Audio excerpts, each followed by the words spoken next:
Turning our attention now to American politics. Former special counsel Robert Mueller's testimony before two House committees yesterday was highly anticipated. Reviews of his performance are divided, however. Democrats are hoping that Mueller might help end the political fortunes of President Trump. President Trump, on the other hand, had a dramatically different opinion of the testimony.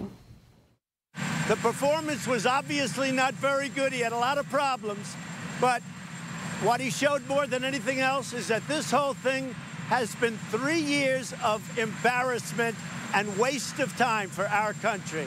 And you know what? The Democrats thought they could win an election like this. I think they hurt themselves very badly for 2020. All right, joining me now to talk American politics is Sam Nunberg. He is a former political advisor to President Trump. And Michael Brooks, host of the Michael Brooks Show and the Woke Bros Show as well. All right, we just heard President Trump. Sam, let's start with you. Do you agree? Was yesterday a total embarrassment? Oh, I think it was embarrassing for the Justice Department. My question after watching that was, why did Rod Rosenstein, if he spent 5 minutes with Bob Mueller, think that he could run that special counsel? I could tell you, as someone who spent over $50,000 in legal fees, I've had friends of mine indicted, in the very least, if not going to jail by this, that somebody like this in that physical condition should not have been running something like that. And I wonder when you say physical condition, and I wonder who actually was. No, his mental capacity. He obviously looks like going at it his mental capacity. He obviously looks like he has some kind of condition early. So if I understand correctly, you think that I think that Bob Mueller is like mentally ill. No, has like early dementia. Interesting.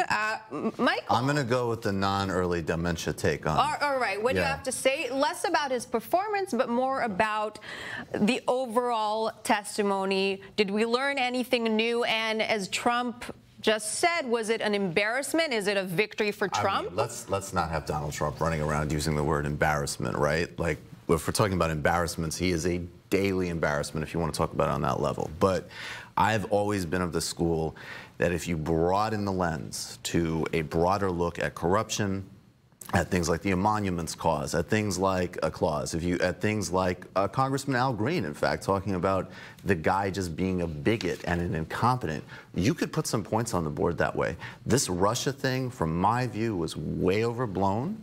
It did reveal some things. I think Mueller was pretty clear as he could be in what was a weak performance that, indicated strongly that, look, if this guy wasn't president, he probably would get indicted for something. Although he did retract that. Well, but that was what he said in the moment, right? And it's indicated in the report if you want to get into the minutia of it. But I think more broadly, there needs to be an aggressive political approach at this administration and an actual left Democratic strategy moving forward. People at a certain point, when did the president call this person before, and all of this minutia, the bigger points get lost about what a dangerous situation we're in and the bigger long-term trends that predate Trump that we have to deal with. You got to consistently and concisely communicate that. All right, so looking at the bigger picture and then how it's going to affect the 2020 election, first of all, next round of Democratic debates are fast approaching. We have former Vice President Joe Biden, who appears to have been working on his game. Biden is serving notice he's not going to be so nice this time around.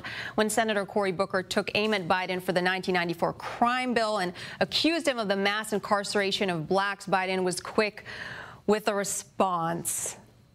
A significant part of the incarceration that occurred before the crime bill was written, number one. Number two, if you look at the mayor's record in Newark, one of the provisions I wrote in the crime bill, a pattern and practice of misbehavior, his police department was stopping and frisking people, mostly African-American men. We took action against them. The Justice Department took action against them, held the police department accountable. He objected to federal interference. If he wants to go back and talk about records, I'm happy to do that, but I'd rather talk about the future. All right, we just heard Biden. He's not going to play Mr. Nice Guy anymore. Sam, how do you think that's going to work for him? Well, you have to remember, if after South Carolina, you're going to have the first 3 primaries, I think that, you know, you can have this cut down to around 2 or 3 candidates. Either Kamala Harris or Cory Booker will be out after South Carolina. They just had a poll for Monmouth today where Joe Biden's support did not even fall. Even after the first debate, all the public polling showed it didn't fall, but Monmouth University had a poll, he's at 39%. And African Americans identify 74% as moderate or conservative, 24% liberal, and they make up probably around 2/3 of the Democrat voting.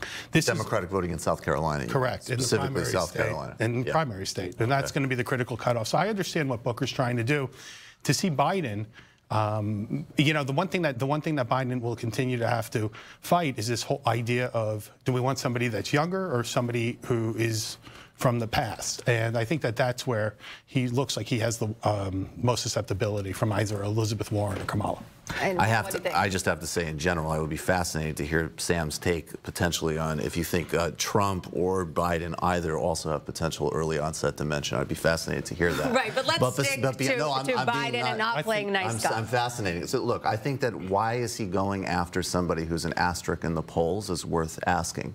Cory Booker's had no actual electoral factor in this race. So clearly, I think he is a proxy attack for, in general, if you come at me tonight, I'll go back at you. He was caught flat-footed by Kamala Harris, and he needs to reassert that he kind of knows how to be in the mix. And will that work for him at the end? Don't you just have to be true to who you are in these debates? Well, I think he's quite capable of throwing some punches. I'm more interested to see what Bernie Sanders does in terms of going after Biden on trade and being a bagman for the credit card industry in Delaware, taking it back to really fundamental populist and economic issues, and reorienting the debate that way from that angle. And I would love to see them argue out the crime bill. It was a bad and racist bill.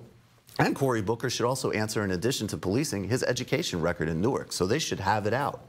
But I think that Biden will get it again. It's good. It's good. Internal debates are good. They make you perform better. See, this is where I disagree. If this internal debate hurts Joe Biden, ultimately, that will help Donald Trump. Why? Because Donald Trump can say in the general, if Joe Biden doesn't get the nomination, he will say, you see, this is what they really think of you. All the African Americans in the primary, this is what they thought of you. He was vice president for Barack Obama. Regardless. Donald Trump was always liberal. Sam Nunberg, Michael Brooks, thank you very much.